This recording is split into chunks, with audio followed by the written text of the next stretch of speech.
suicide kip or the suicide kip up. A couple prerequisites that you need to have: the back handspring, flip-flop, flick-flack. There's lots of different names for it. You need to have a good handstand. You need to have a kip up as well. Now, what it is putting together of all three of those. So it looks like this. Okay, so that's the move. Now, let me break it down and show you how to work into it.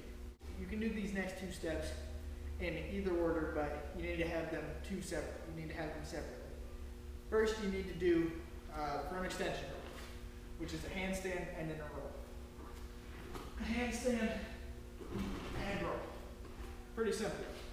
We're kind of holding a good handstand, working on tucking the chin when you roll and coming up. Okay, so that's what a front extension roll is. So once you get that good, now you can work on pulling your chin under more, and you won't get as good of a roll out of it because you want to stop your momentum. A roll is good at keeping your momentum going that way. You want to go down and stop your momentum. So like this.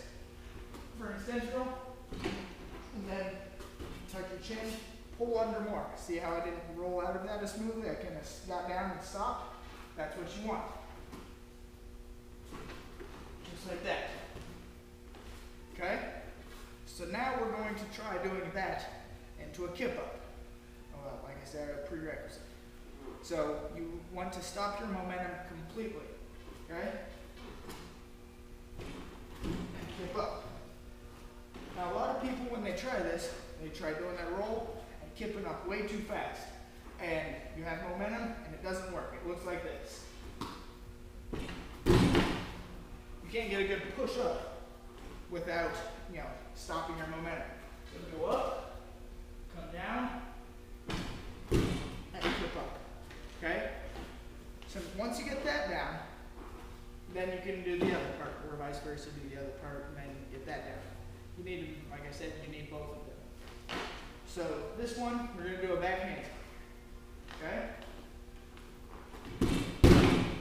Good back handspring. Now we're going to do it again, but we're going to slow it up. This time you're going to try and hold the handstand in the middle, like this. See how it was a lot slower and choppier? That's fine for what we're doing. So, a few ways to stop your momentum from going back. Notice it's all about stopping your momentum. Is you can try and jump up more. I bend my legs forward more because that way I can kind of jump kind of forward. Not forward, but it's just not as far back. So go straight up and kind of pause in the middle if you can. See how there's a little bit of a hold? Work that until you can get a good hold of the handstand, like this.